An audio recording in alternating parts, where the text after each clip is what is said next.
Bueno, en primer lugar agradecerles a todos ustedes su asistencia a este tercer jueves de patrimonio del ciclo de conferencias 2016 que venimos organizando desde el año pasado en el marco de un proyecto de investigación titulado Hacia la patrimonialización de la ciudad portuaria de Montevideo, en colaboración académica entre profesores de la Universidad Católica del Uruguay y de la Universidad Autónoma de Madrid. El día de hoy le agradezco al capitán Héctor Llori, director del Museo Naval, que nos acoja en su casa para tener este tercer jueves de patrimonio. Le doy la palabra para que nos haga una presentación. Bueno, muchas gracias. Bueno, para nosotros es un placer recibir a la Universidad Católica y al Departamento de Comunicación de la Facultad de Ciencias Humanas. Hemos colaborado y tenido contacto con este proyecto desde que se hizo un seminario muy interesante en la Universidad Católica sobre patrimonio portuario, en el cual vino profesores de la Universidad Autónoma de Madrid, que fue realmente muy interesante. Ellos tienen otro bagaje, pero nosotros tenemos 200 años también de historia y estamos reunidos por un tema que nosotros lo expusimos en ese seminario y que nos atrapa, que es el apostadero naval de Montevideo, que es una joyita que tenemos olvidada. Porque si ustedes pasan por la Rambla van a entender, o cuando vean alguna foto, ¿no? Pero les puedo decir que vayan y van a ver cómo está, que no está de forma adecuada, ¿no? La primera charla va a estar a cargo de la licenciada Cristina Montalbán, que es la subdirectora técnica del Museo Naval. Ella hace realmente muchos años, es una de las personas que más sabe de la historia naval. Y ella se referirá a la historia de esa institución, desde su nacimiento a su caída, incluyendo las edificaciones que le sirvieron de base. La segunda charla la va a dar el alférez de navío de Reserva Naval, Ezequiel Fernández, el cual es arqueólogo y hizo una investigación arqueológica que fue pagada por el Globo, y él hará el desarrollo temporal señalizando las alternativas y usos del complejo edilicio en las épocas agitadas que siguieron a la finalización del poder español. En realidad, la preocupación de este centro de estudios históricos es poner en valor el apostadero montevideano por el alto significado que este antecedente tiene para nuestra marina y sobre todo para alertar a aquellos que se preocupan por el patrimonio cultural del peligro que corre parte de la emblemática edificación, o sea que podría llegar a estar en un momento como para derrumbarse, ¿no? Como todos saben, si bien la planta central fue restaurada en 1992, las atarazanas que se encuentran ubicadas al fondo de dicho edificio quedaron apuntaladas, tal cual lo habían estado hace muchos años y tal cual siguen estando aún. Lamentablemente, si bien el sector restaurado fue sede de lo que se denominó como Museo del Descubrimiento, por la fecha simbólica de los 500 años que sirvió de justificación a su restauración, hoy se encuentra desmantelado y abordando una nueva asignación de funciones por parte de su propietario, el Globo. También les puedo decir que gracias a gestiones que han demorado 3 años, todo el acervo que estaba dentro de ese museo actualmente pertenece al Museo Naval. Estamos haciendo a poco, cosa de que no se pierde darle valor a todas esas cosas que había antes. El significado de este edificio tiene para España, uno de los últimos que se conservan, debe ser el mismo que tenga para los uruguayos y para los montevideanos en particular, que debemos recordar que vivimos en una ciudad que nació por su posición marítima y vivió vinculada estrechamente al funcionamiento de su puerto. La Ciudad Vieja guarda, junto a sus manzanas, estas reliquias edilicias. Es un compromiso de todos implementar esfuerzos para que los mismos reciban el tratamiento necesario y condicionado por su calidad de bienes patrimoniales. Y sin más preámbulo, le solicito un aplauso para la licenciada Montalbán. Bueno, buenas tardes para todos. La presentación que vamos a hacer hoy pretende establecer sintéticamente los hechos históricos principales en que tuvo intervención el apostadero naval de Montevideo, desde aquellos hechos que signaron su creación hasta lo que determinaron su caída.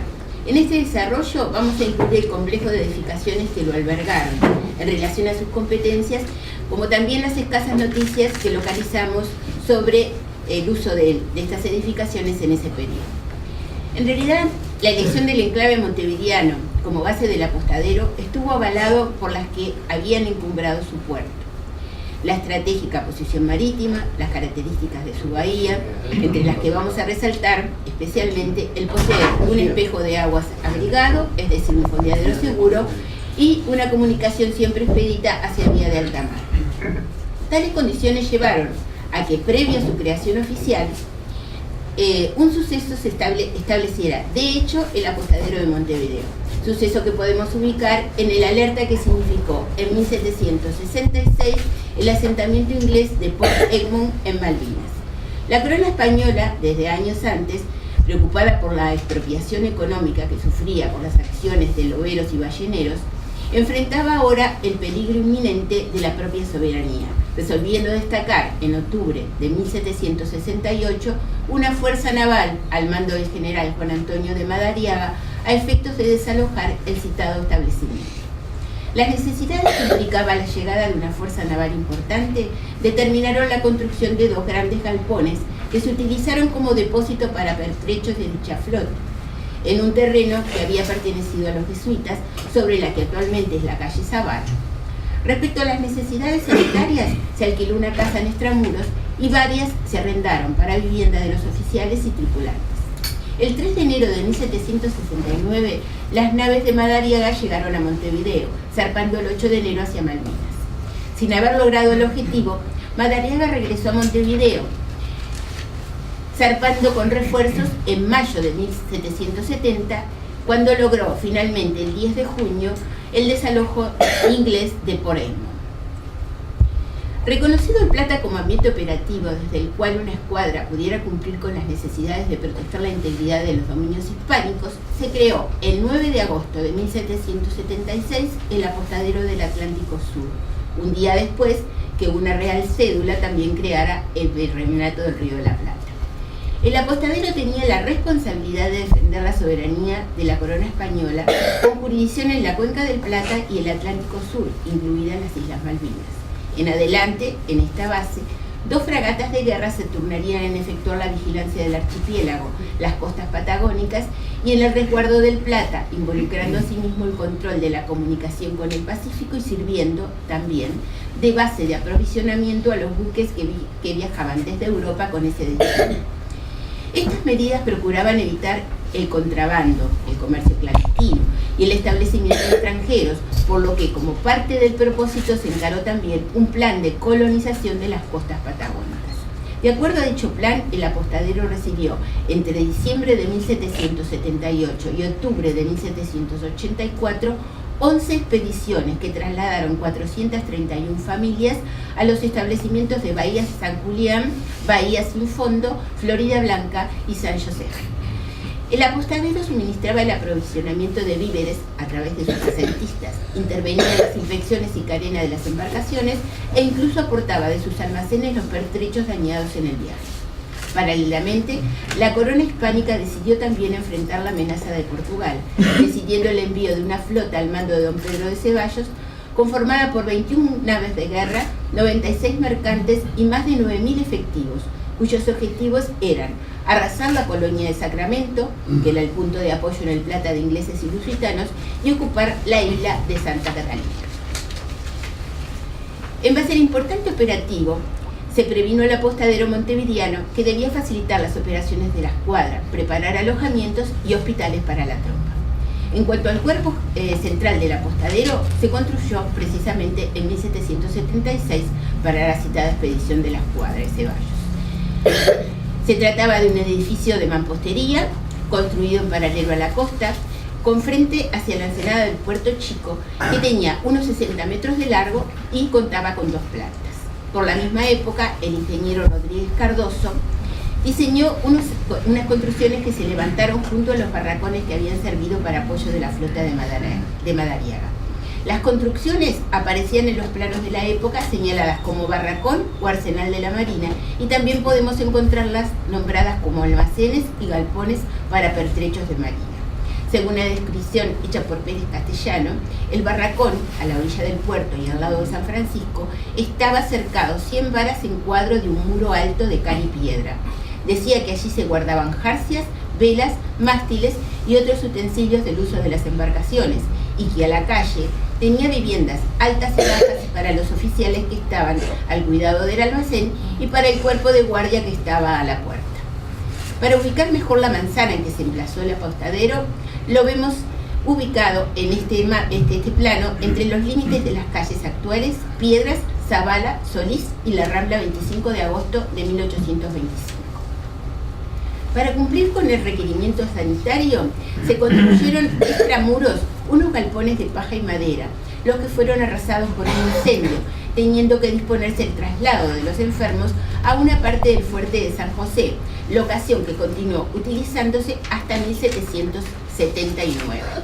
Dichas dependencias sanitarias formaron parte del complejo como unidad funcional, por lo que el acondicionamiento del hospital estaba incorporado al del apostadero, tanto en lo atinente a víveres como también a medicinas, sueldos de los cirujanos, enfermeros, capellanes, mayordomos y demás gastos. El lugar destinado al hospital en el fuerte resultó incómodo y estrecho, por lo que en 1779, como decíamos, al necesitarse más espacio para los enfermos, tuvo que acudirse al arriendo de una casa particular. Esta situación llevó a que el intendente de Buenos Aires propusiera dedicar una parte del barracón sobre la calle San Miguel, Piedras, para disponer de una mejor capacidad. El terreno destinado para el Hospital General del Rey, en el límite oeste del predio del apostadero, tenía unos 100 metros de frente por 14 de fondo. Las obras comenzaron en mayo de 1781 y ya se recibieron enfermos en el mes de julio. El proyecto que se ejecutó disponía de 3 salones amplios al frente donde se ubicaron las camas.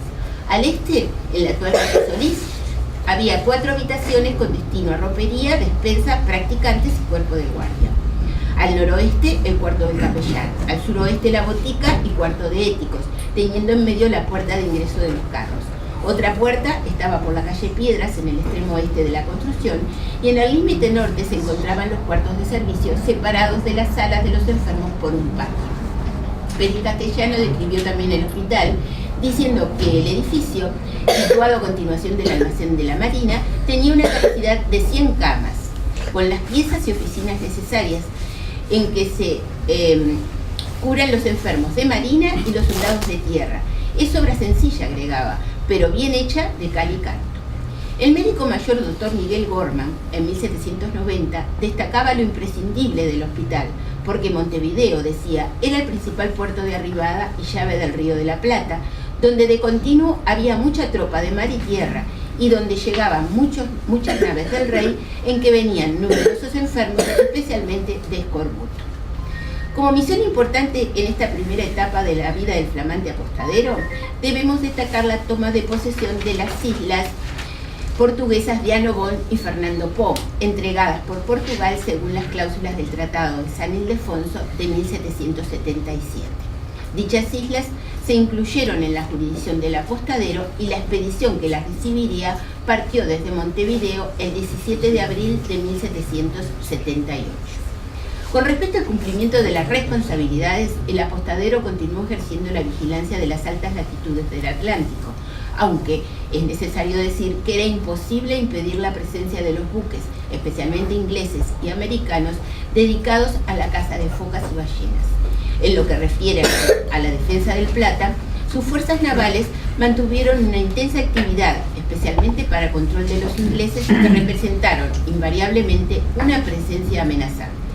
De acuerdo a lo expuesto, con escasos medios, los marinos del apostadero se dedicaron a la represión del contrabando y control de los corsarios británicos, debiendo cubrir custodias a convoys y realizar operaciones de prevención en defensa del puerto. Mientras en Europa los acontecimientos políticos preparaban la decadencia marítima de España, en Montevideo la posibilidad de una guerra con los ingleses provocó un aumento de las medidas de precaución. Estando el apostadero al mando de Bustamante y Guerra, este jefe se aplicó a desarrollar su plan con la meta de colocar al instituto en las condiciones de ejercer una defensa del nivel que exigirían las circunstancias. En demostración de medidas efectivas y prácticas, avisó a los funcionarios de la Real Hacienda que se entregasen envases vacíos de hojalata para construir balas rojas previstas en el plan defensivo. Como ven, el reciclaje no es una cosa que sea novedosa. Esta operación se repitió por lo menos en una oportunidad, destinándose los envases y a la manufactura de sacos de metralla de las lanchas cañoneras, cuya construcción alentó también a este comandante porque estaba convencido de su efectividad. Pero a pesar de que Bustamante y Guerra logró que las fuerzas del apostadero fueran superiores a las que habían tenido hasta entonces, la institución continuaba mostrando problemas financieros graves.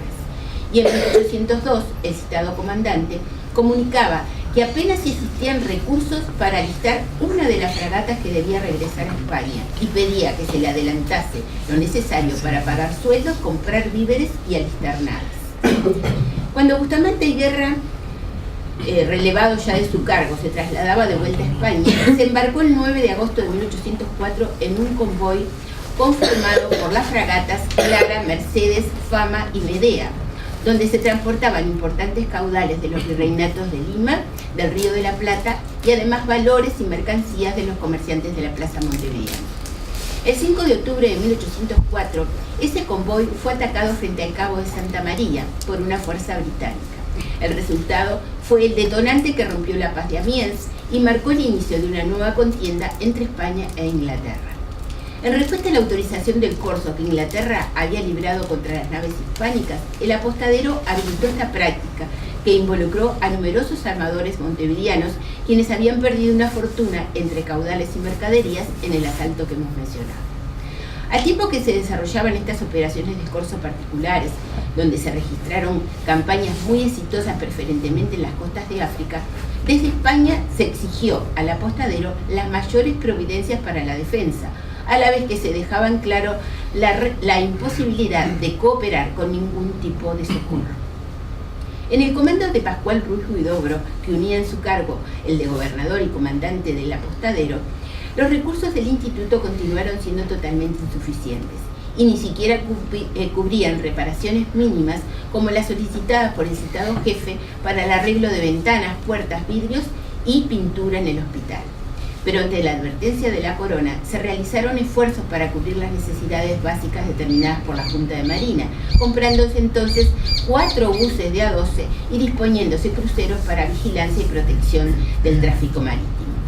Ruiz Huidobro reiteró asimismo la solicitud del envío urgente de tropas de marina, necesidad que se volvió más grave aún al perderse en los cruceros de vigilancia la fragata Nuestra Señora de la Asunción, con más de 300 víctimas, y el místico San Ignacio de Loyola, quedando además muy averiada la corbeta Fuerte. Con el triunfo de Trafalgar, Inglaterra inauguró su dominio marítimo.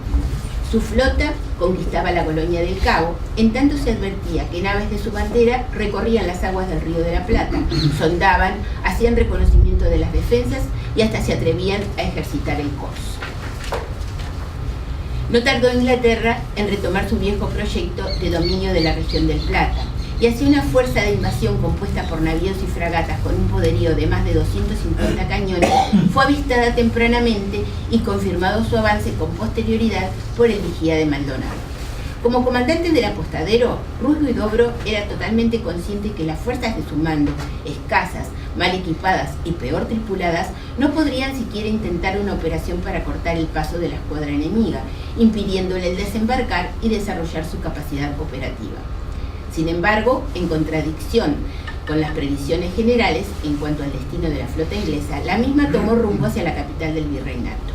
El 15 de junio los británicos llegaron frente a Buenos Aires y, dando prueba de las tardías e ineficaces medidas ordenadas por Sobremonte, iniciaron el desembarco ingresando el 27 de junio a la ciudad. El 2 de julio el gobernador de Montevideo recibió la comunicación oficial del hecho.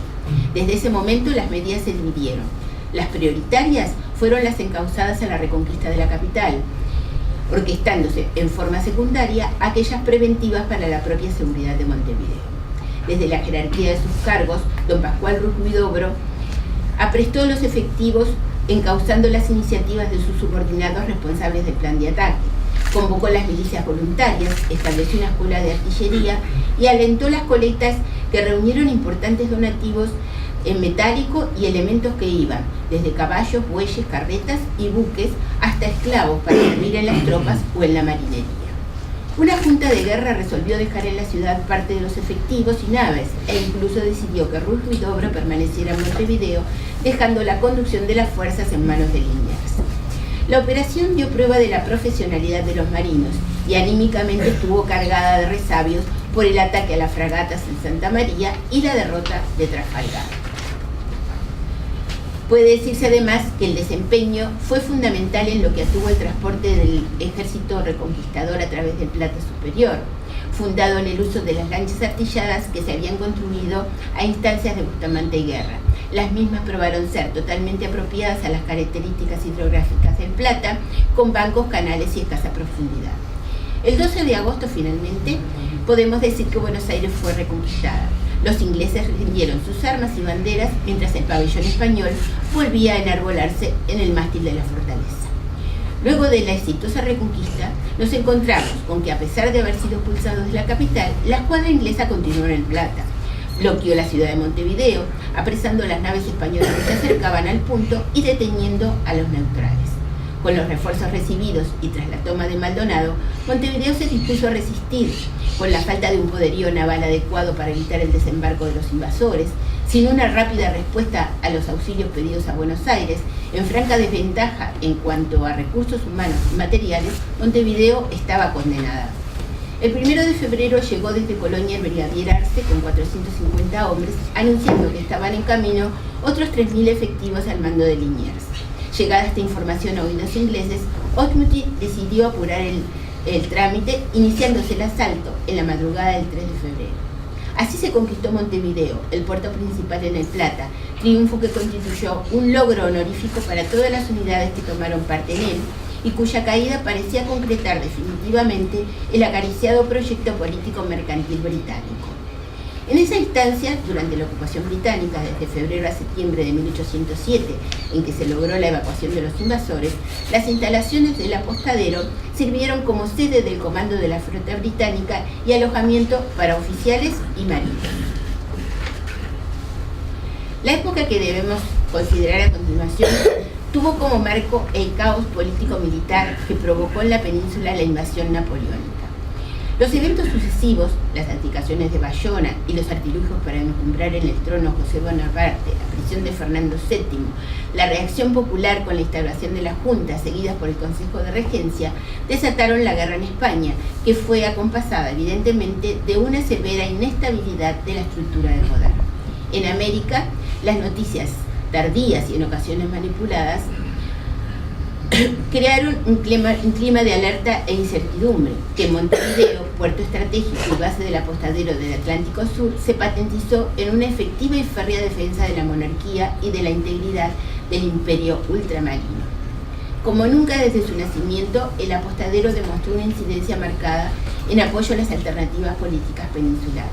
Sin embargo, el origen de los problemas para el apostadero tuvo como detonante una confrontación platense, cuyos protagonistas fueron el coronel Francisco Javier de Lío, gobernador montevideano, y Santiago Liniers, virrey y comandante general del apostadero.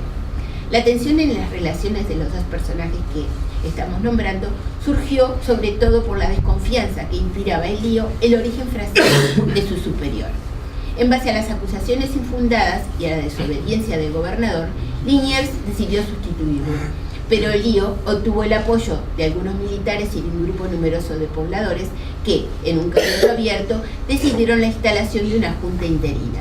Dicha junta pretendió involucrar al apostadero, determinando que el responsable de las fuerzas navales debía integrarla, con lo cual se infringía el orden político y militar. Informado Liniers por el comandante interino Joaquín Ruiz Huidobro, este, amparado en las leyes y ordenanzas, reclamó la obediencia debida y la pugna tuvo como resultado la división del cuerpo de marina. Por un lado, Liniers estableció una serie de sanciones para quienes tenían decidido acatar las órdenes de la Junta, mientras Elío declaró que los individuos de marina que no reconocieran y obedecieran sus decisiones deberían abandonar la plaza. En base a la medida que hemos nombrado, se dirigieron a Buenos Aires la mayor parte de la oficialidad, encabezada por el comandante Ruiz Huidobro, permaneciendo como cabeza del apostadero el segundo en la línea de mando, la tropa y la marinería. Este episodio constituyó el primer acto de división del apostadero y el enfrentamiento conflictual de sus componentes. Esta fractura de la oficialidad naval pareció solucionarse cuando asumió como comandante general el capitán de navío José María Salazar. El capitán Salazar arribó junto al nuevo virrey, Hidalgo de Cisneros, quien, como primer medida, dispuso la disolución de la Junta de Montevideo por disposición expresa de la Junta Central de Sevilla. El nuevo comandante se abocó a recuperar la solidez del Instituto Naval, preocupándose por el desorden absoluto en que había encontrado las dependencias del apostadero, con el arsenal tan exhausto que no contaba con elementos ni para armar un bote. En este sentido, solicitó al virrey comprar los pertrechos más indispensables y radiar varios buques inviables de ser utilizados sin invertir grandes sumas en ellos. Como tema prioritario, asimismo, se preocupó del retorno de los oficiales deportados por Elío a Buenos Aires, aunque en la práctica este retorno puede comprobarse que no logró recomponer la unión de los antiguos compañeros de armas, ni se logró contemporizar más allá de la obediencia a la superioridad. Pero un nuevo problema político envolvió a la institución, la Junta de Mayo, que surgió en la capital ante la disolución de la Junta Central de Sevilla, mientras en Montevideo estaban dispuestos a reconocer la autoridad del Consejo de Regencia, con el especial apoyo del comandante general de la apostadero. Salazar defendió la fidelidad de las autoridades españolas y, como consecuencia de sus intervenciones, es la resistencia del bastión montevideano. A pesar de los recursos siempre insuficientes y sin poder esperar recibirlos de España, que tampoco los tenía, el apostadero se enfrentó a una revolución con un respaldo material y político muy superior con el que contaba. La eliminación del apostadero significaba el derrumbe del sistema colonial, porque Buenos Aires podía enviar sus ejércitos contra Chile y Perú con la seguridad de no ver amenazada su seguridad en el Plata. Las fuerzas de Marina representaron el instrumento persuasivo y decisorio utilizado con claro criterio para eliminar, en momentos claves, los propósitos revolucionarios que habían encontrado un apoyo en las milicias terrestres, en particular de aquellas de origen criollo. Sin embargo, el capitán Salazar enfrentó también un problema cuando al regreso de Elío, el gobernador intervino directa y arbitrariamente en las cuestiones internas del apostadero, desconociendo las facultades del comandante. Estos desacuerdos, así como las fricciones con el virrey Cisneros, decidieron la retirada de Elío en abril de 1810, quien regresó después al Plata con el título de virrey en enero de 1811.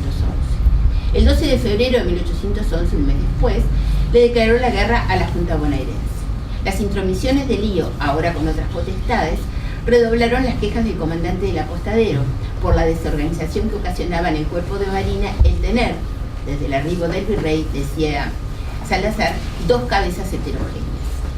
Según Salazar, Elío había ido mucho más allá de la desorganización, decidiendo, planificando acciones que, de acuerdo a su capacidad profesional, idoneidad en el manejo de recursos, reconocimiento de riesgos y evaluación de resultados, aparecían como totalmente desacertadas. Tras haber sufrido el desastre de las piedras, que significó el sacrificio de las escasas fuerzas de marinería empeñadas en una batalla terrestre, Elío abandonó el Plata en noviembre de 1811. Antes abolió el virreinato del Río de la Plata, quedando al mando el Gaspar de Vigodet como capitán general. Y Salazar también se retiró, algunos meses más tarde, tras haber aceptado la renuncia que había puesto reiteradamente. Pero el apostadero se encontró con una nueva situación desgastante en grado sumo, y fue el sitio que sometió al apostadero y a los montevideanos a exigencias y sacrificios extremos. La resistencia de la plaza estuvo asegurada por la flotilla de la apostadera, que mantuvo el dominio del puerto y de los ríos, con lo cual aseguraba el ingreso de víveres, se evitaba que se reforzara a los efectivos sitiadores e incluso se sometía a ataques a las poblaciones ribereñas del Paraná que habían adherido a la Junta bonaerense. El panorama fue complicándose y muros adentro se volvió día a día más desalentador. Los gravámenes de guerra instrumentados no alcanzaban para cumplir los presupuestos de los sueldos y ni siquiera para proveer mínimamente a las dotaciones de los buques de guerra, dando fe de ello en comunicaciones como la que encontramos de fecha 12 de julio de 1813, donde se dejaba constancia de que no había un real con que suministrar la ración a las tropas y marina y atender a la asistencia de los enfermos. De acuerdo a los documentos de la época, en los primeros 8 meses del sitio, las epidemias, en particular la de escorbuto, habían provocado un número infinitamente superior de muertes que el que se había registrado en acciones bélicas. El apostadero significó un apoyo indudable en aquellos momentos difíciles. El hospital de Marina fue el refugio de numerosos enfermos, pero por sobre todo los pobladores confiaban en la institución que constituía para ellos la imagen de la seguridad y de implementación de medidas necesarias para continuar resistiendo. En ese sentido, el apostadero armó en corso algunas embarcaciones, otorgando además las patentes a los capitanes, pero lo que pareció un paliativo solo acarrió nuevos problemas en base a las numerosas bajas que sufría cada expedición y a las disputas por el reparto equitativo de las presas obtenidas. Nuevamente entonces el apostadero, estudiando la situación, decidió la salida de un convoy. En noviembre de 1813, esta fuerza, que se puso bajo el mando del capitán Jacinto Romarate, compuesta de 15 buques mercantes y 4 de guerra, se cañoneó frente a Montevideo con la flotilla de sitiadores. Después de haber causado bastante daño a la misma, tomó la ruta hacia la isla Martín García, punto estratégico que se ocuparía militarmente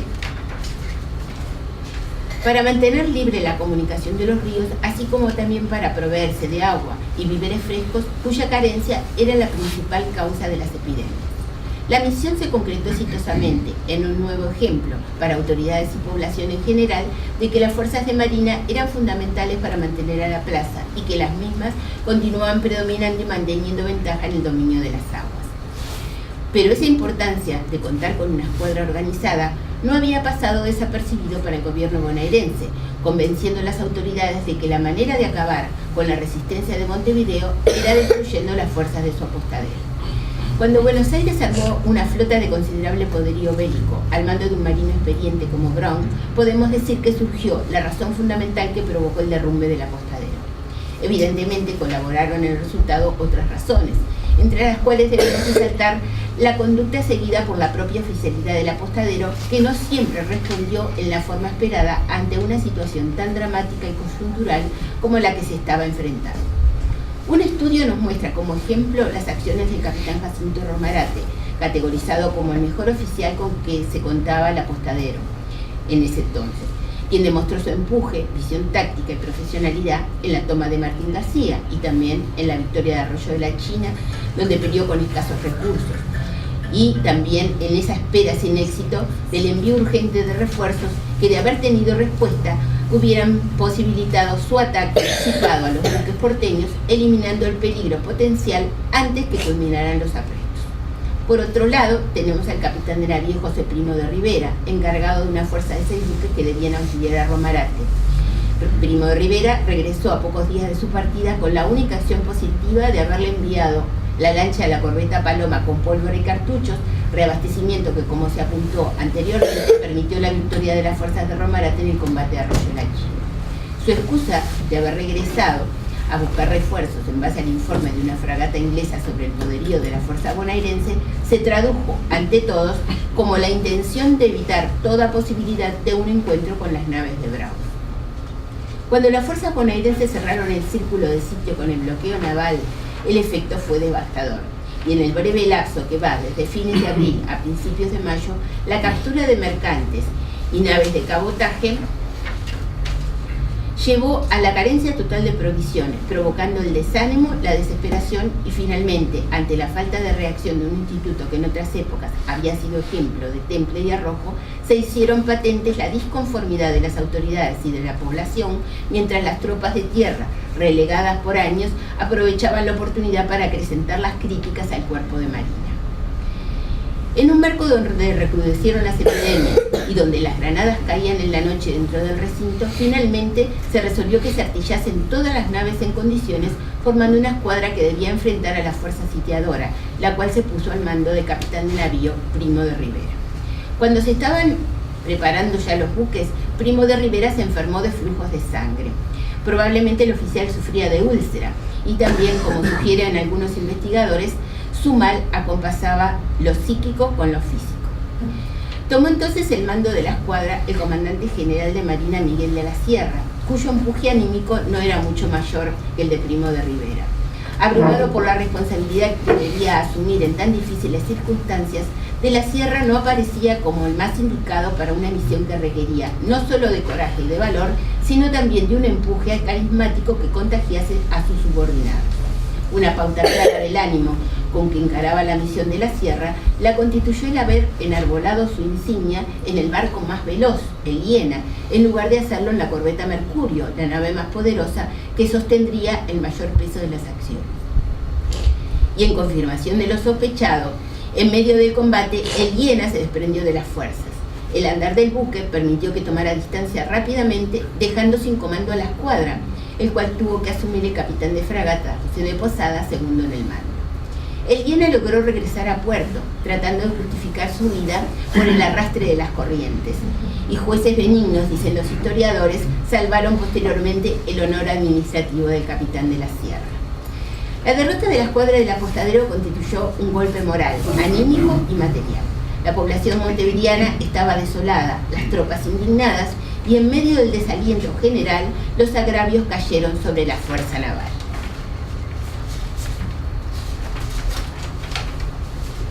Como conclusión, digamos que la batalla del Buceo resultó el tiro de gracia y la consumación de la caída del Bastión del Plata.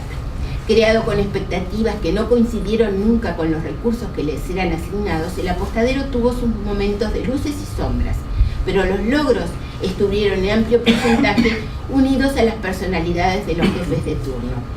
Los comandos de Bustamante en Guerra, de Pascual Ruiz Huidobro o de Salazar, marcaron al Apostadero con sus improntas. Nadie puede desconocer la visión táctica y profesional de Bustamante y Guerra en la instrumentación de defensas, entre las que se contó la construcción de las lanchas cañoneras, o el espíritu batallador carismático de Ruiz Huidobro en esa arenga en que envolvió a militares y civiles en la reconquista de Buenos Aires y en la defensa sacrificada y estéril de Montevideo.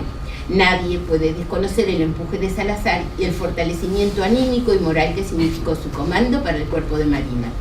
Es claro que el espíritu de estos comandantes respondió plenamente a la sólida disciplina, a la organización y el ordenamiento que caracterizaron a la Armada Hispánica desde sus orígenes más remotos.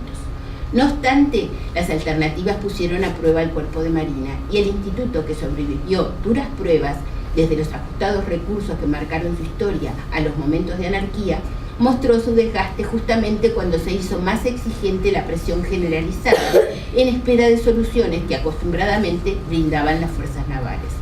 En esa instancia crucial, la magnitud del conflicto dejó al descubierto la crisis institucional, evidenció la merma de su fortaleza en tal grado que comprometió el ánimo, la confianza y el espíritu bélico que necesariamente deben complementar a la actividad profesional. El 20 de junio de 1814 se firmó la capitulación y 3 días más tarde se entregó la plaza montevideana. Las tropas españolas evacuaron la ciudad con todos los honores de la guerra, saliendo con banderas desplegadas y 4 piezas de artillería por el portón de San Juan en dirección al caserío de los Negros. Se cerró así, definitivamente, el ciclo del Apostadero de Montevideo. Su caída significaba la pérdida de una pieza estratégica para la metrópoli y aceleraba el derrumbe definitivo de su imperio colonial, paradójicamente, cuando España quedaba libre de la ocupación francesa y Fernando VII era restaurado en el trono. Muchas gracias.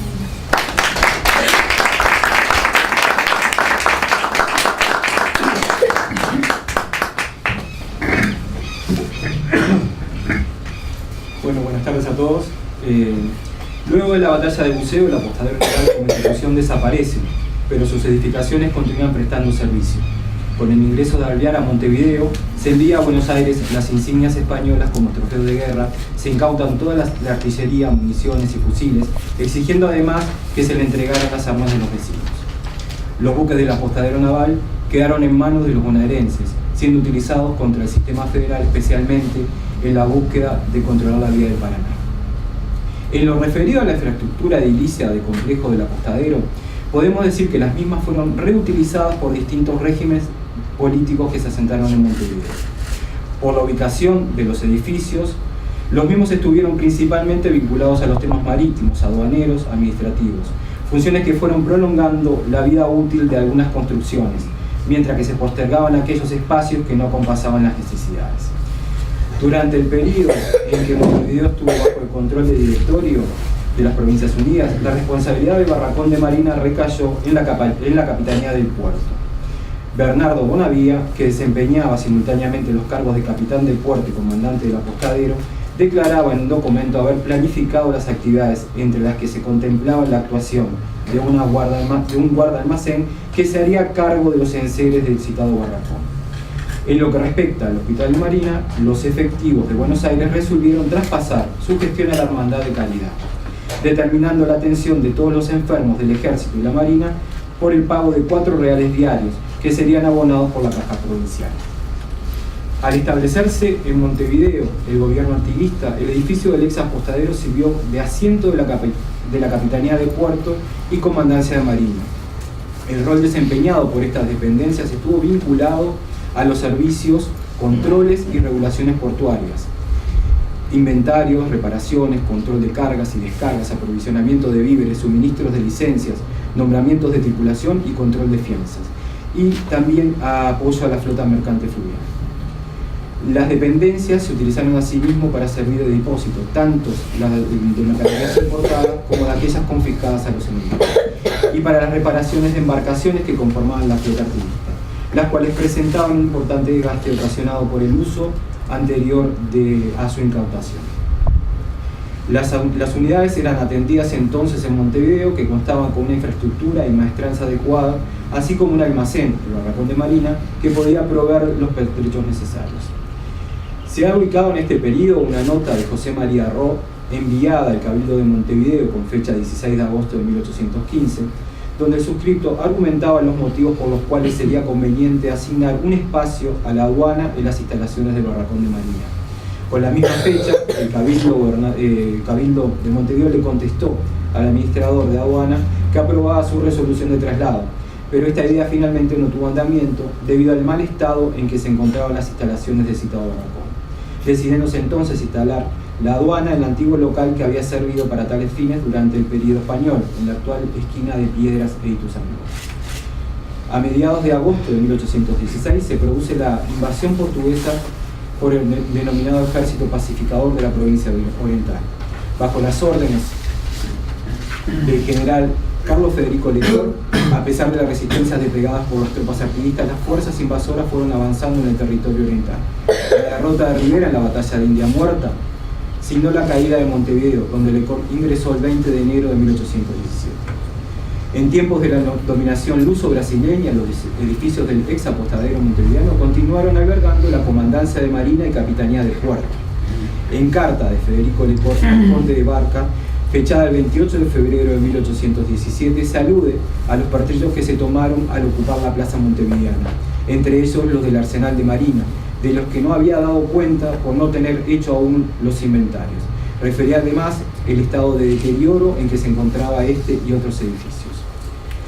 Los portugueses realizaron en el local del apostadero, además de las reclamadas reparaciones, algunas reformas, utilizándolo como alfandega, donde depositaban tanto las mercaderías importadas como las confiscadas de los barcos enemigos. A partir de 1824, este local albergó la primera aduana, centralizándose allí los depósitos y administración. En lo referido al Hospital de Marina, según Isidoro de María, los portugueses no utilizaron las instalaciones, prefiriendo establecer uno propio en una casa próxima al baño de los padres. Dicho local se ubicaba contiguo a la casa de Huela, donde funcionaba la imprenta del telégrafo marítimo. A partir de la Convención Preliminar de Paz, el nuevo Estado accedía a la vida independiente en condiciones difíciles. Durante este periodo, el sistema defensivo de Montevideo comenzó a ser desmantelado, reutilizándose algunas de sus estructuras. La Honorable Asamblea General Constituyente y Legislativa aprobó la demolición de las murallas de Montevideo el 25 de agosto de 1829. Las primeras en ser demolidas fueron las cortinas de los solares del pueblo. Ya en 1833 se demolieron los baluartes y se cegó el foso perimetral de la ciudadela, realizándose una abertura de este a oeste. En 1836 se inauguró el mercado público dentro del área de la ciudadela, función que se mantuvo hasta 1861. Las instalaciones del edificio del ex apostadero continúan desempeñando funciones de capitanía de puerto, control marítimo y correo, constituyendo además la sede de primera aduana de la República, donde continuaron centralizándose depósitos y administración. Entre 1831 y 1832, el hospital, ya en ruinas, se dividió en dos cuerpos, demoliéndose toda la parte del edificio de la Bocacalle de Santiago, el actual Solís, para prolongar esta arteria hasta la que venía de las bóvedas, pasando por el costado norte del barracón, donde se hallaba entonces la aduana. En la esquina este, en la calle San Francisco, actual Zavala, se instaló la administración de correos. Lo que restaba del antiguo Hospital del Rey se usó en ese tiempo como depósito, panadería, almacén y maestranza. Durante el desarrollo de la Guerra Grande, las exigencias de la situación hicieron que desde los comienzos del sitio de Montevideo, el gobierno de la defensa tratara de aumentar los recursos con las rentas que proporcionaba la aduana, a lo que se sumó una serie de impuestos que nunca resultaron suficientes. Por otra parte, para disponer de los fondos necesarios, el gobierno de la defensa fue autorizado a establecer derechos adicionales de importación, vender la mitad de las rentas aduaneras, empeñar, hipotecar y vender las propiedades públicas. Entre ellas se vendió la manzana de la apostadero. El 6 de junio de 1843, Samuel Fisher Lafone, por sí y como apoderado de su hermano Alejandro Ross Lafone, compró al gobierno el edificio y terrenos que componen la manzana número 79 de esta ciudad vieja donde estuvo la aduana antigua. Los hermanos Lafone conformaron una sociedad con los señores Juan Antonio de Carvalho Jr., Bartolomé Barader, Enrique Esquer. A su vez dividieron la sociedad en 60 acciones, disolviéndose la sociedad en agosto de 1854. Se decidió lotear y rematar los terrenos ubicados en la manzana. Se designó como rematador a Rafael Ruano, avisando en las columnas de la prensa de época una serie de convocatorias para encontrar oferentes en la venta de los padrones que conformaban la manzana. La manzana fue dividida en 20 lotes, reservándose los lotes donde se ubicaban las edificaciones de la aduana vieja. Estos lotes se caracterizaban por contar con las principales edificaciones. Los lotes estos son el lote 1 y el lote número 2. Estos lotes se caracterizaban por contar con las principales edificaciones del antiguo apostadero, a saber, cuerpo principal, frontispicio, sobre la calle Zavala y almacén o barracón de Marina. Si bien estos fueron los lotes reservados, no eran los únicos que contenían edificaciones remanentes de la infraestructura del complejo del apostadero. En tal sentido, en otros 5 lotes se encontraban remanentes del antiguo edificio, tales como tesorería, almacenes, edificios con almacenes bajos y piezas altas, fachadas con balcones y ventanas. Todos los lotes se vendieron con total éxito, iniciándose las construcciones de edificios de varios pisos.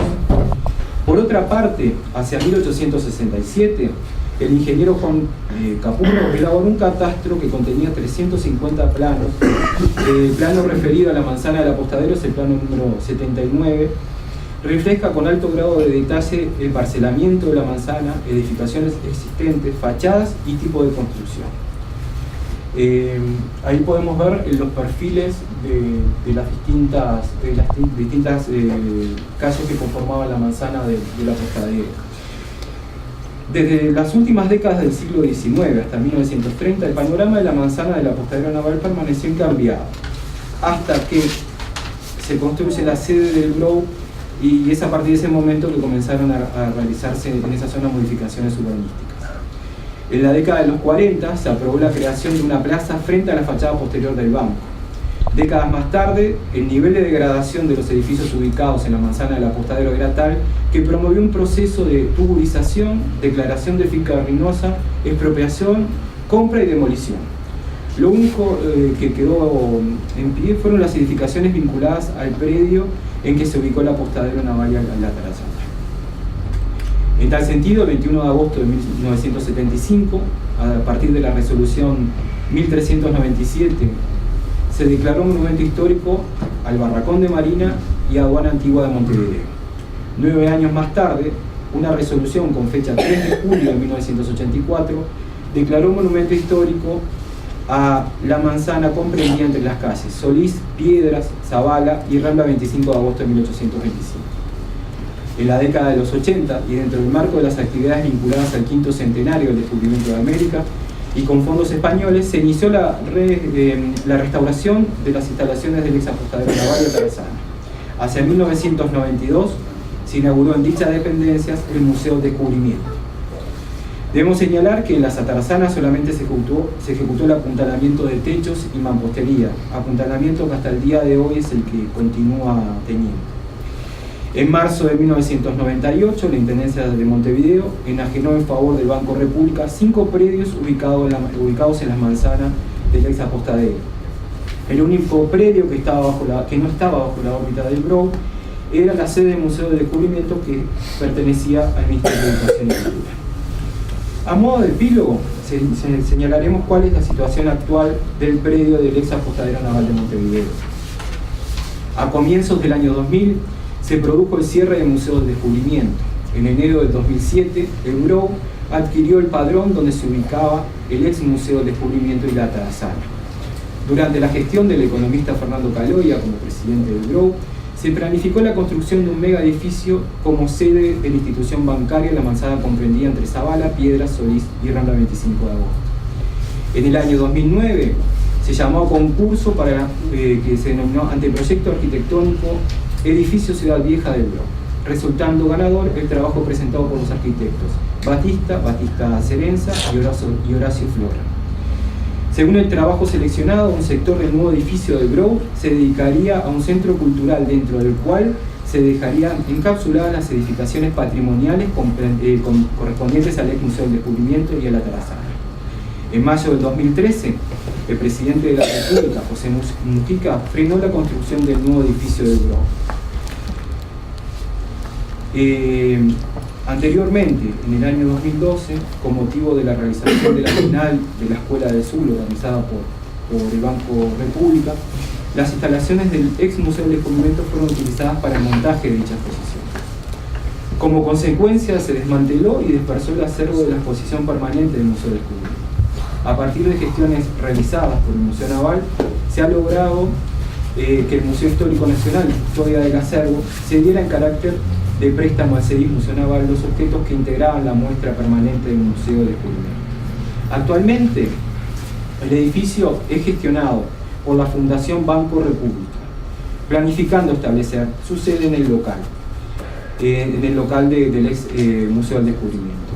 En síntesis, como consecuencia de todo lo antes mencionado, las edificaciones presentan un estado avanzado de degradación que, de no mediar un cambio radical en la gestión, condenan al apostadero naval y a Atarazana a la desaparición.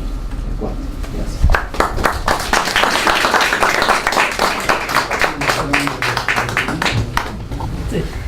Bueno, yo como conclusión a esto, ¿no? Me gustaría decir que en la primera exposición vimos la historia colonial del apostadero y su gran importancia, ¿no? Que está sumamente claro que cuando cae la flota, cuando cae el poder naval, cae el Montevideo español.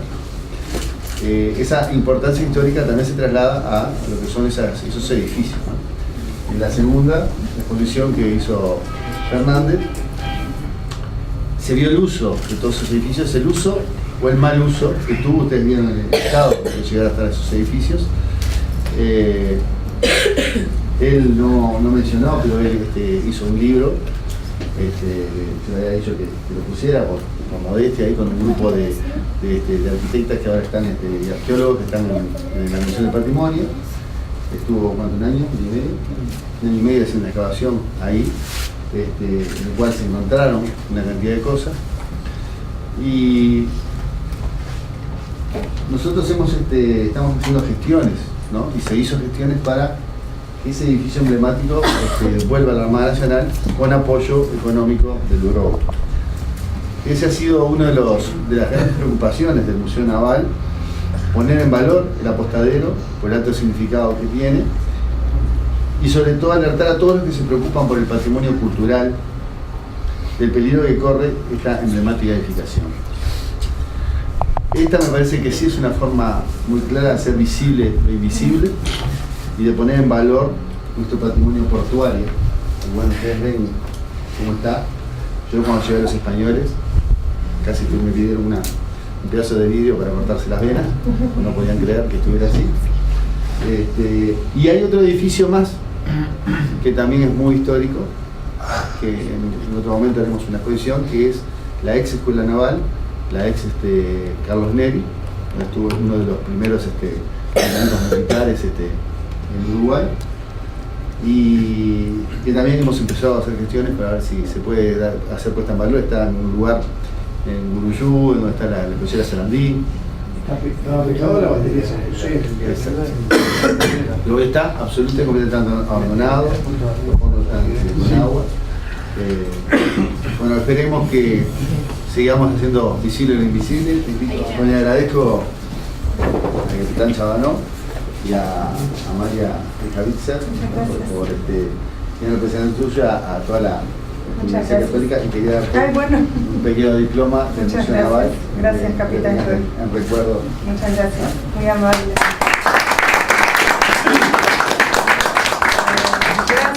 Gracias a todos ustedes por asistir, gracias al capitán Jory por recibirnos el Jueves de Patrimonio en el Museo Naval, gracias a las exposiciones de Cristina Montalbán, historiadora, que lleva muchos años estudiando este tema, es un especialista, realmente un honor contar con su participación, y la participación de Ezequiel Fernández, igualmente un experto en el tema. Y gracias a todos por esa valentía de entrar al viento y al frío y venir a compartir esto, y nos vamos a invitar con café.